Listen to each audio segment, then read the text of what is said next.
Hey, it's Robbie from Hardwired, and I have a question for you. Do you remember turn-based games? I do. I remember playing them for countless hours as a kid. Yeah, I'm old.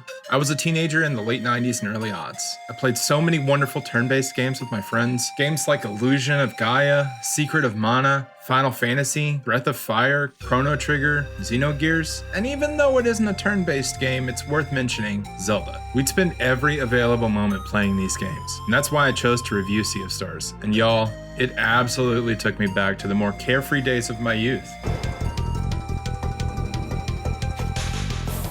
This game comes from indie studio Sabotage and was created as a love letter to these amazing games of yesteryear. It's also worth mentioning that this game was crowdfunded, and the fact that they had enough people to back it to produce it is so great. Now, I wasn't a backer, but that's only because I didn't know about it. They even put an area into the game for the backers to leave messages as a tribute to them. It does such a great job of capturing the spirit of these older games that I found myself waiting for loading screens and needless screens showing the junk that I got from some super annoying ants, and they are annoying. Show them the clips of me getting killed by the ants. Do it.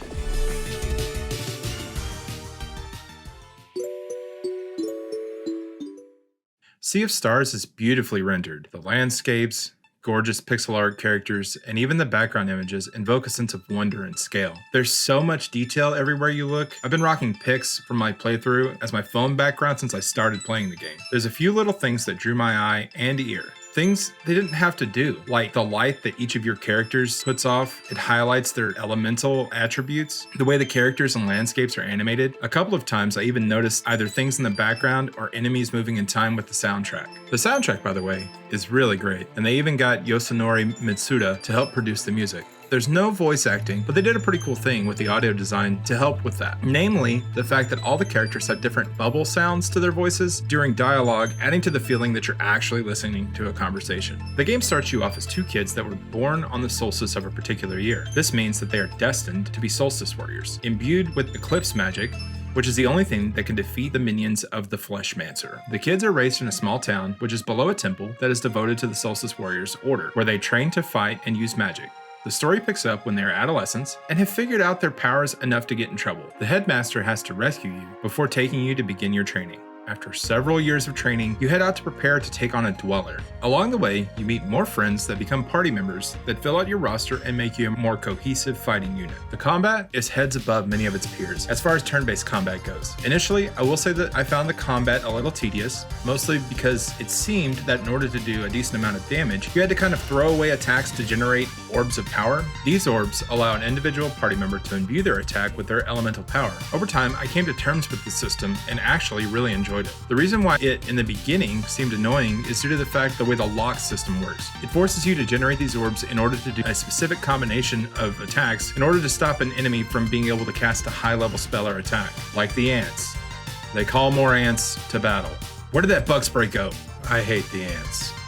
They are the more annoying of the two enemies that I ran into that can actually generate more enemies in battle. All of this causes you to really stop and think about what your next move is. Do you attack and maybe kill the enemy, or do you play it safer and cast a healing spell or use a healing item? Do you use an attack spell that does a decent amount of damage, but also takes out multiple portions of the locks that an enemy may have up? As you pull off attacks and spells, your combo meter will fill. These combos require at least two characters to pull off, and they usually have an elemental aspect to them, as well as a physical attack, to aid you in taking out those locks. Skills, such as spells and attacks other than just the base one, require MP, and luckily, there are two ways to gain it. 3, if you count sleeping. One is using items that will refill your MP. The other way is through doing regular attacks. I found this really nice, as it means you just keep attacking to generate orbs, but also regenerate your MP, and build your combo meter up. While attacking, a perfectly timed press of X gains you an extra hit in your attack, giving it a boost of damage. This works for almost all attacks, skills, and combos. See, it's all coming together.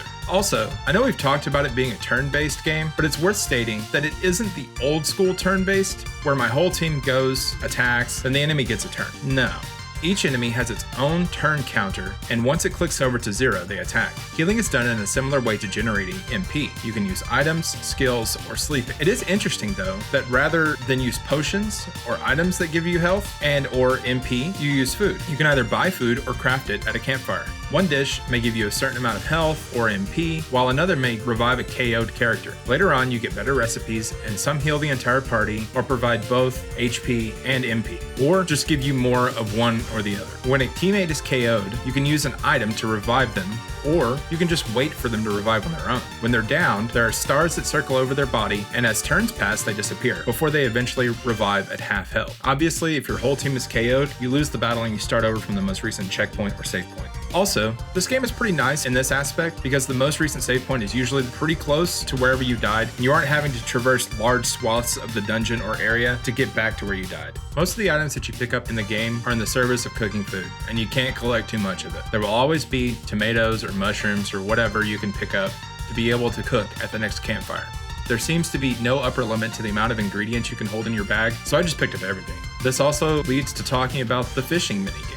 And while I do appreciate a good fishing game, this one is okay. Something about it leaves a little to be desired, but both types of fish fillets you get are required for cooking many different foods. So I just cleared out a couple ponds early in the game and then just caught a few here and there to add to my reserves. The other things you pick up are jewels and ore that can be sold for money, equipment, weapons, armor, etc., and a few other collectibles. Sabotage Studios has delivered a fantastic classic RPG experience, and I only had a few complaints as I finished the game. One being that there's no option to escape. So once you're in a battle, you have to see it to its conclusion. Well, I get that because there's no random encounters, the enemies would just be standing there when you get out of battle. I feel like you could have thrown a smoke grenade or something and gotten away. This leads to feeling like every fight is required and can make certain parts of the game a little bit of a slog.